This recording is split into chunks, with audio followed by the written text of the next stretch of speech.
오늘 은혜 받으실 말씀은 마태복음 24장 29절로부터 35절까지 말씀을 홍보경 집사님이 봉독해 주십니다. 그날 환난 후에 즉시 해가 어두워지며 달이 빛을 내지 아니하며 별들이 하늘에서 떨어지며 하늘의 권능들이 흔들리리라. 그때에 인자의 징조가 하늘에서 보이겠고 그때에 땅의 모든 족속들이 통곡하며 그들이 인자가 구름을 타고 능력과 큰 영광으로 오는 것을 보리라. 그가 큰 나팔 소리와 함께 천사들을 보내리니 그들이 그의 택하신 자들을 하늘 이 끝에서 저 끝까지 사방에서 모으리라. 무화과 나무의 비유를 배우라. 그 가지가 연하여지고 잎사귀를 내면 여름이 가까운 줄을 아나니 이와 같이 너희도 이 모든 일을 보거든 인자가 가까이 곧 문 앞에 이른 줄 알라. 내가 진실로 너희에게 말하노니 이 세대가 지나가기 전에 이 일이 다 일어나리라.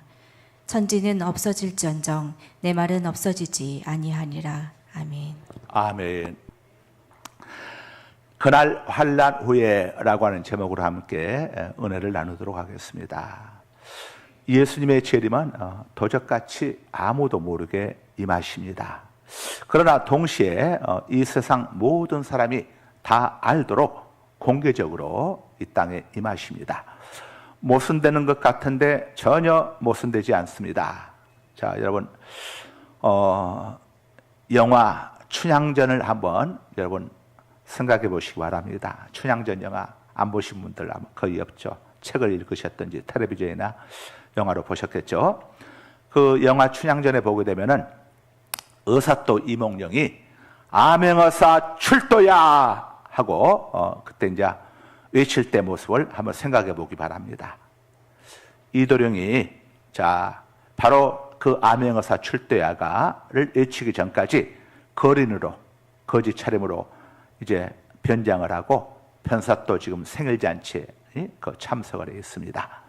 그리고 그 자리에는 변사또의 생일을 축하하기 위해서 많은 고을의 유지들이 지금 몰려와 있죠. 그들은 지금 먹고 마시는데 흠뻑 취했습니다. 고을 최고의 이 권력자인 변사또 사또의 생일날 어떤 좋지 않은 일이 일어날 거라고는 아무도 생각할 수 없습니다. 자, 그런데 바로 아무도 어떤 좋지 않은 일이 일어날 거라고 생각할 수 없는 그 찰나 갑자기 암행어사 출대가 외쳐지면서 어디서 나타나는지 수많은 나졸들이 동서사방에서 벌떼처럼 나타나가지고 변사또를 포함해가지고 그 자리에 모인 모든 사람들 포박해서 다 이렇게 꿇게 하죠. 그리고 이 거린 이몽룡은 어느 순간에 의사또 복장을 하고 이제 딱 거기에 한 중앙에 정좌를 하죠. 이 모든 것들이 순식간에 일어나는 상황입니다. 아무도 생각지 못한 때에 갑자기 암행어사 출대가 외쳐지면서 수많은 나졸들이 나타나고 암행어사가 나타난 겁니다. 그 장면을 모든 백성들이 다 쳐다보면서 깜짝 놀라게 되죠. 예수님 재림도 이와 같다는 겁니다. 누구도 생각지 못한 때에 우리 예수님께서 이 땅에 빰빠라 빠빠라 빠 나팔 소리와 함께 재림하시는데 그때 지구촌 모든 사람들이 재림하시는 예수님의 모습을 천군 천사들과 함께 흰옷 입은 성도들과 함께 이 땅에 재림하시는 모습을 예수님을 모든 사람들이 다 보게 된다는 겁니다. 29절을 우리 모두 함께 읽습니다. 시작. 그날 환난 후에 즉시 해가 어두워지며 달이 빛을 내지 아니하며 별들이 하늘에서 떨어지며 하늘의 권능들이 흔들리리라. 예수님께서 재림하실 때는 실로 놀라운 천체의 대변화가 일어나게 된다고 말씀을 합니다. 태양이 어두워집니다. 달이 빛을 내지 않습니다. 별들이 하늘에서 떨어집니다. 하늘의 권능들, 그 천체들이 흔들리기 시작하게 되는 거죠. 자, 이와 관련해서 이사야 13장 9절에서 10절이 또 이렇게 우리에게 알려주고 있습니다. 보라, 여호와의 날 곧 잔혹히 분냄과 맹렬히 노하는 날이 이르러 땅을 황폐하게 하며 그 중에서 죄인들을 멸하리니 하늘의 별들과 별 무리가 그 빛을 내지 아니하며 해가 돋아도 어두우며 달이 그 빛을 비추지 아니할 것이로다. 아멘. 자, 제가 좀 더 쉽게 읽어드리겠습니다. 보아라, 여호와께서 심판하실 날이 다가온다. 그날은 무시무시한 날이며 하나님께서 진노하시는 날이다. 하나님께서 땅을 황무지로 만드시고 땅 위에는 죄인들을 멸망시키신다. 하늘의 별들이 그 빛을 발하지 못하고 해가 떠도 어둡고 달이 떠도 밝지 않을 것이다. 자, 베드로서 3장 10절에서 12절은 또 이렇게 말씀을 합니다. 그러나 주의 날이 도둑같이 오리니 그날에는 하늘이 큰 소리로 떠나가고 물질이 뜨거운 불에 풀어지고 땅과 그 중에 있는 모든 일이 드러나리로다. 이 모든 것이 이렇게 풀어지리니 너희가 어떠한 사람이 되어야 마땅하냐. 거룩한 행실과 경건함으로 하나님의 날이 임하기를 바라보고 간절히 사모하라. 그날에 하늘이 불에 타서 풀어지고 물질이 뜨거운 불에 녹아지려니와. 아멘. 네. 자, 좀 더 쉽게 읽어드리겠습니다. 하지만 주님의 날은 도적같이 갑자기 올 것입니다. 하늘이 큰 소리를 내며 사라지고 하늘에는 모든 것들이 불에 의해 녹을 것입니다. 또한 땅과 땅에 있는 모든 것들도 불타버릴 것입니다. 모든 것이 이렇게 다 타버릴 텐데 여러분은 어떤 사람이 되어야 하겠습니까? 거룩하고 경건하게 살아야 하지 않겠습니까? 여러분은 그날이 오기를 손꼽아 기다려야 합니다. 예. 그날에 하늘과 하늘에는 모든 것이 불타 없어지겠지만 하나님께서는 우리에게 약속하셨습니다. 정의가 살아있는 새 하늘과 새 땅을 우리에게 주시겠다고. 예. 아마 이런 상황이 어떤 상황일 것인가 제가 한번 좀 묵상을 해본 가운데 아마 핵전쟁을 의미하는 것이 아니겠는가 하는 생각을 해보았습니다. 이 안희숙 씨 죽으면 죽으리라고 하는 그 간증 수기에서 안희숙 씨가 하나님께로부터 우리 한국 땅에 이제 이 신사참배를 강요하는 일본이 이걸 회개치 않는다면은 일본을 유황불로 멸망시키겠다고 이렇게 하나님이 말씀을 하시죠. 그래서 안희숙 씨가 뭐라고 이야기를 하느냐면은 본인은 하늘에서 정말로 유황불이 내려오는 걸로 알았는데 나중에 보았더니 그것이 바로 원자폭탄이었다 이렇게 이야기를 고백을 했죠. 인류 마지막 때 인류의 첫 번째 심판은 물 홍수 심판이었습니다. 마지막 때는 불심판이라고 성경이 말씀하고 있는데 그 불심판이 어떤 불심판이겠는가? 핵으로 인한 불심판이 아니겠는가? 왜냐하면 이미 지구촌에는 오늘 성경에 나온 것처럼 이렇게 만들고도 남은 핵들이 다 준비되어 있습니다. 자, 이런 메시지를 우리에게 주시는 이유가 있습니다. 그 이유가 뭐냐면은 자, 잘 들어보십시오. 그날에 하늘과 하늘에 있는 모든 것이 불타 없어지겠지만 하나님께서는 우리에게 약속하셨습니다. 정의가 살아있는 새 하늘과 새 땅을 우리에게 주시겠다고 말입니다. 사랑하는 여러분, 그날을 기다리며 죄를 멀리하고 흠없이 살도록 노력하십시오. 하나님과 평안 가운데 거하시기 바랍니다. 예, 하나님과 좋은 관계를 맺으라고 이렇게 당부해 주고 있죠. 자, 메시지의 핵심이 뭡니까? 하나님께 소망을 두라는 말씀입니다. 세상의 것은 그것이 무엇이든 심판의 날, 재림의 날에 다 불타 없어진다는 겁니다. 다 한 줌의 재로 사라져 버린다는 거죠. 그러니까 세상의 것에 소망을 두지 말고 하나님께 소망을 두라고 이렇게 권면해 주고 있는 겁니다. 태양도 달도 별도 그 존재 가치를 상실하게 되는데 재물이 명예가 무슨 가치가 있겠습니까? 하나님보다 돈을 더 사랑하지 말라는 겁니다. 돈을 사랑하게 되면 반드시 믿음에서 떠나게 되어 있다는 겁니다. 오히려 돈을 사랑하게 되면 더 큰 근심과 고통만 당하게 됨을 성경이 우리에게 알려주고 있습니다. 디모데전서 6장 7절에서 10절입니다. 우리가 세상에 아무것도 가지고 온 것이 없음에 또한 아무것도 가지고 가지 못하리니 우리가 먹을 것과 입을 것이 있은즉 족한 줄로 알 것이니라. 부하려 하는 자들은 시험과 올무와 여러 가지 어리석고 해로운 욕심에 떨어지나니 곧 사람으로 파멸과 멸망에 빠지게 하는 것이라. 돈을 사랑함이 일만하게 뿌리가 되나니 이것을 탐내는 자들은 미혹을 받아 믿음에서 떠나 많은 근심으로써 자기를 찔렀도다. 아멘. 예, 쉬운 성경으로 읽어드립니다. 우리가 세상에 올 때 아무것도 가지고 오지 않았으므로 세상을 떠날 때도 아무것도 가져가지 못합니다. 그러므로 먹을 음식과 입을 옷이 있다면 만족할 줄 알아야 합니다. 부자가 되려고 애쓰는 사람은 시험에 들고 함정에 빠지게 됩니다. 어리석은 일을 하다가 결국 자신을 망치는 구덩이에 떨어지는 것입니다. 돈을 사랑하는 것이 모든 악의 뿌리입니다. 돈을 더 많이 얻으려다가 진실한 믿음에서 떠나고 오히려 더 큰 근심과 고통만 당하게 됩니다. 예. 돈은 얻으려고 애쓴다고 해서 얻어지는 게 아니고 우리가 하나님과 좋은 관계를 갖게 되면은 하나님께서 우리에게 물질을 주시겠다고 말씀하고 계시죠. 잠언 8장 21절에서 나를 사랑하는 자들에게 내가 재물을 주어서 그의 곳간에 채워주리라 이렇게 말씀하고 있습니다. 하나님은 우리가 이 땅에서 행복한 삶을 살기를 원하십니다.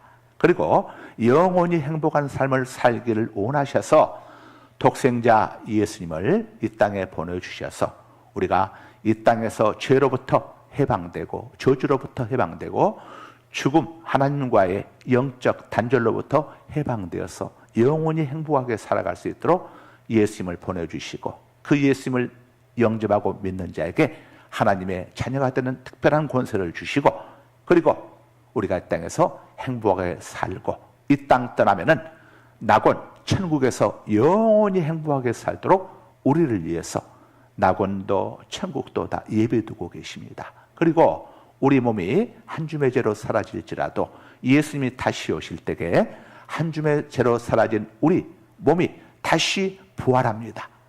그때는 신령한 몸으로 부활을 위해서 가장 아름다운 몸, 병도 없고 고통도 없고 늙지도 않고 쇠하지도 않는 그런 몸으로 우리가 부활을 해서 영원히 행복하게 살도록 이렇게 하나님은 우리 하나님의 자녀된 우리를 위해서 이렇게 다 준비해두고 계십니다. 그러니까 우리는 돈 때문에 너무 걱정하지 말고 주님께서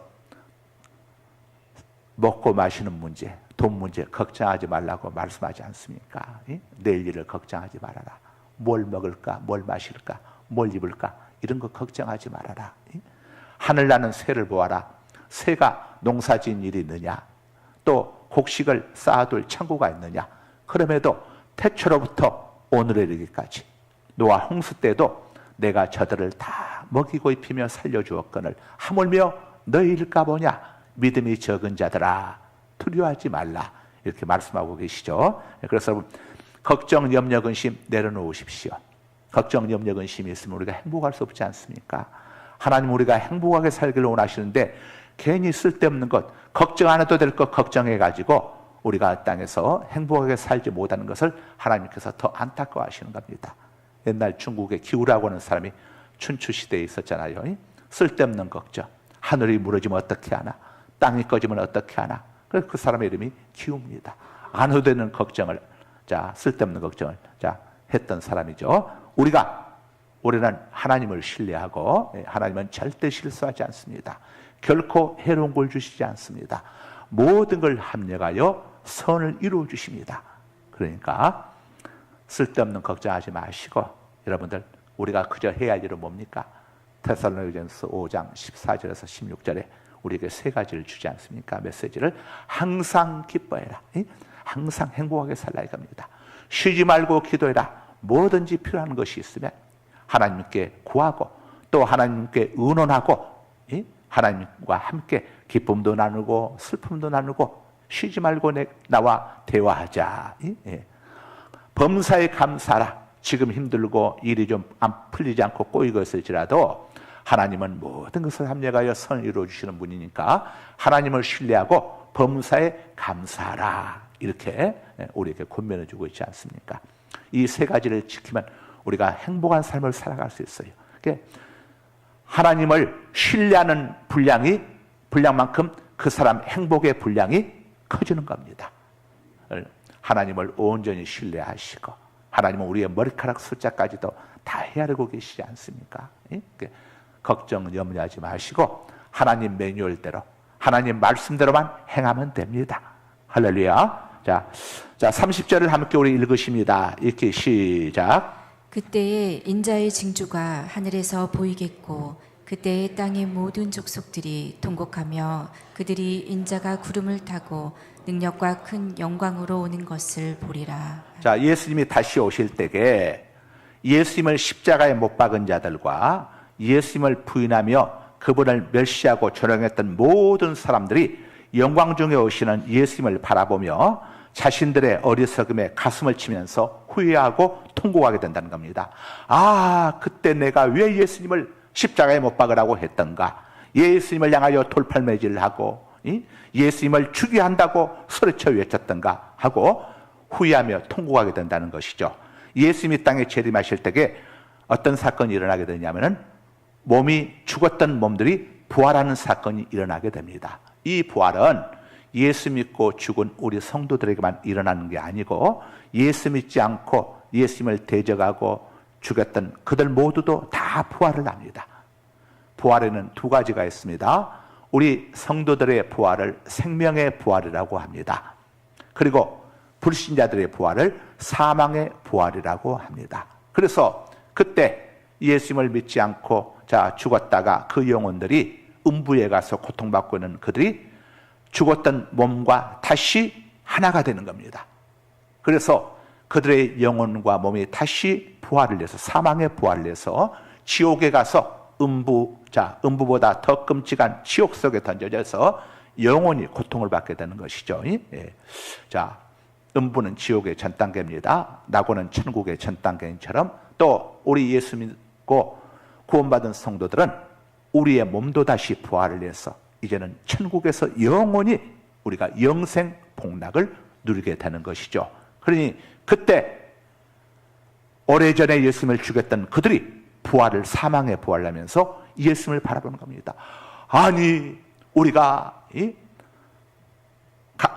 죽였던 저 나사렛 예수가 정말 하나님이셨구나. 하나님의 아들이셨구나. 호랑이의 아들은 호랑이, 사람의 아들은 사람인 것처럼 하나님의 아들은 하나님이시죠. 저가 하나님이라고 하나님의 성호를 이 망령되이 불렀다고 우리가 죽였는데 이제 보니까 저가 진짜로 하나님이시구나, 성자 하나님이시구나 하고 그때서야 그들이 땅을 치면서 또 예수님을 믿지 않고 거부한 사람들은 우리 아내가, 우리 아이들이, 우리 부모가, 우리 형제가 내게 예수님을 믿으라고 했을 때 그때 내가 믿었어야 하는데 왜 그때 내가 끝까지 고집을 피우다가 이렇게 되었을까 하면서 통곡하면서 후회하면서 가슴을 친다 이겁니다. 우리가 다른 문제 때문에 후회하고 통곡하는 것은 또 기회가 있을 수 있지만 영적인 문제, 예수님을 부인하고 하나님을 대적하고 그러다가 끝까지 고집부리고 십자가 우편의 강도처럼 마지막 순간에라도 회개하면 구원받을 수가 있는데 끝까지 고집부리다가 음부에 던져진 그들 얼마나 나중에 통곡하면서 후회하겠습니까? 바로 성경이 그것을 우리에게 일러주고 있는 겁니다. 세상의 모든 역사가 끝이 나고 마지막 때 우리를 천국과 지옥으로 이렇게 심판하는 심판주가 바로 예수님이십니다. 하나님께서는 우리를 천국과 낙원으로 분리하는 이 심판의 모든 권세를 아들에게, 예수님께 다 맡겨주셨어요. 그러니 마지막 날에 다른 거 없습니다. 우리가 예수님과 예수님을 믿고 예수님을 주님으로 섬기며 살아온 우리 성도들은 마지막 순간에 우리에게는 그날이 축복의 날이고 상급의 날이 되는 거죠. 심판에는 두 가지가 있습니다. 형벌이 있고 상급이 있습니다. 이제 11월 둘째 주 목요일입니까? 그때 대입 수능이 있지 않습니까? 3년 동안 열심히 공부해온 학생들, 수능 준비해온 학생들에게는 그날 그 수능고사 보는 날이 자기들이 3년 동안 열심히 준비한 것들을 인정받는 상 받는 날이 되는 거죠. 그리고 3년 동안 땡땡이 친 학생들에게는 수능 보는 날이야말로 심판, 형벌 받는 날입니다. 똑같은 날이 아닙니다. 이몽룡이 암행어사 출달을 외쳤습니다.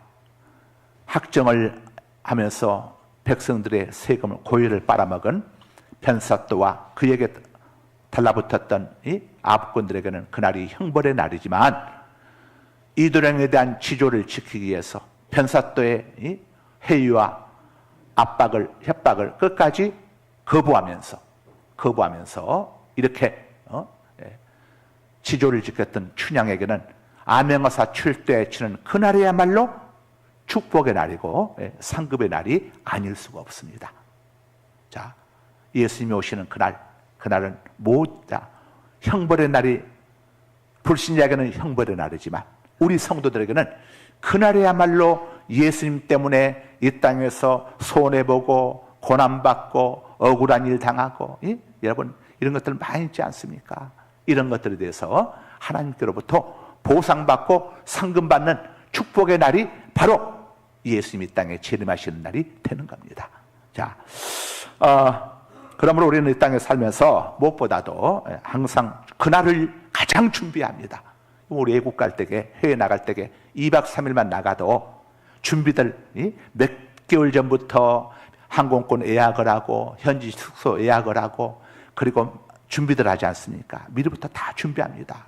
그런데 마지막 때 주님께서 이 땅에 재림하시는 날이 되었든 아니면 오늘 밤에라도 내가 죽으면 내가 주님 앞에 가는 날이 되는데 이 날을 우리가 미리부터 준비하지 않으면 어떻게 되겠습니까? 대입 수능생들한테, 여러분이 자녀들한테 그동안 뭐하고 놀다가 자빠져 놀다가 이제 대입 수능 날 다가오니까 그렇게 고민하고 저기 하느냐고 우리가 자녀들 이렇게 혼도 내는데 주님께서 우리에게 그러실지도 몰라요. 그동안 뭐하고 자빠졌다가 이렇게 내 앞에 올 날도 준비하지 않고 먹고 마시고 세상 것 즐기며 뭐하고 그렇게 자빠지고 살다가 이제 저 왔느냐 한다면 안 되겠죠. 그래서 누가 인생의 진정한 성공자이냐? 바로 오늘 밤 주님 앞에 가게 될지라도 내일 예수님이 오실지라도 할렐루야 마라나타 주 예수여 어서 오시옵소서 하고 주님 맞을 준비가 되어 있는 사람이 진정한 인생의 성공자라는 사실 우리가 꼭 기억해야 하겠습니다. 자, 계속해서 31절을 읽으시겠습니다. 31절. 그가 큰 나팔 소리와 함께 천사들을 보내리니 그들이 그의 택하신 자들을 하늘 이 끝에서 저 끝까지 사방에서 모으리라. 아멘. 자, 이단들의 공통점이 두 가지 있는데 하나는 교주 사진을 나눠주고 매 순간 어떤 일이 있든지 간에 교주한테 자 교주 사진을 보고 기도해서 하게 되면 교주가 도와줄 거다 해서 교주한테 교주를 신격화시키고 교주한테 집중하게 하죠. 이게 교주 우상화 작업입니다. 또 하나는 그들은 집단 생활을 강요하는데 그 이유가 뭐냐면은 이 땅의 마지막 심판의 때가 되면은 이곳만이 구원받을 수 있는 장소야. 이곳이만이 신성한 장소야. 그러니까 이곳에서 함께 모여 있어야 해. 이러면서 자, 이단들이 사람들을 어느 특정한 장소에 모이게 합니다. 저 덕소 옛날 박태선이 천부교 아주 전도관이 천부교라고도 하고 전도관이라고 하죠. 그곳에 사람들 모아가지고 그곳에서 집단 생활하게 하면서 임금도 제대로 주지 아니하고 노동력 착취하면서 물건들 만들어내가지고 이렇게들 많이 했죠. 이단들이 요즘도 그런 행동들 숨어서 많이 할 겁니다. 상표 세탁에 가면서 이런 일들 많이 하겠죠. 그런데 왜 사람들이 가면 그곳으로 가느냐? 그곳에 있어야만 장소, 여긴 구원, 그곳에 있어야만 구원받는다고 하는 교묘한 논리를 펴기 때문이죠. 예수님도 이스라엘 땅에만 오지 않았느냐? 그곳에서도 갈릴리에서만 집중적으로 하지 않았느냐? 자, 그런 논리로 이렇게 사람들을 속이는데 성경은 뭐라고 합니까? 예수님께서 다시 오시는 날에는 자, 천사들을 보내가지고 사방 천지에 보내서 택하신 자들, 자, 구원받은 하나님의 자녀들을 이 끝에서 저 아프리카에 있던 아메리카에 있든 어디에 있든지 간에 상관없이 이 끝에서 저 끝까지 사방에서 다 모으신다고 이렇게 말씀을 하고 있습니다. 그러니까 구원의 은총이 특별한 장소에만 임하는 게 아니라는 거죠. 구원은 전적으로 하나님의 고유 고난이십니다. 하나님께서 택하신 자들을 어디에 있든지 전능하신 능력으로 죽은 자들도 다시 살리시는데, 자, 어디에 있든지 간에 상관없이 하나님께서 우리를 구원해 주시는 겁니다. 어떤 특별한 장소만 있다면 그 장소가 아닌 곳에서 죽은 사람들은 구원받지 못합니까?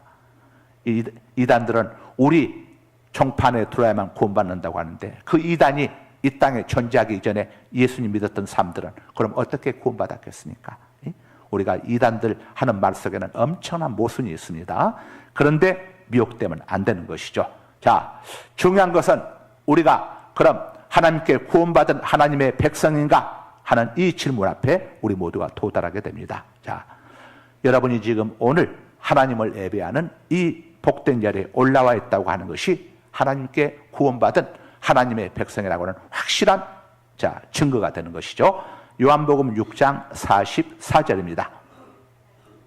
나를 보내신 아버지께서 이끌지 아니하시면 아무도 내게 올 수 없으니 오는 그를 내가 마지막 날에 다시 살리리라.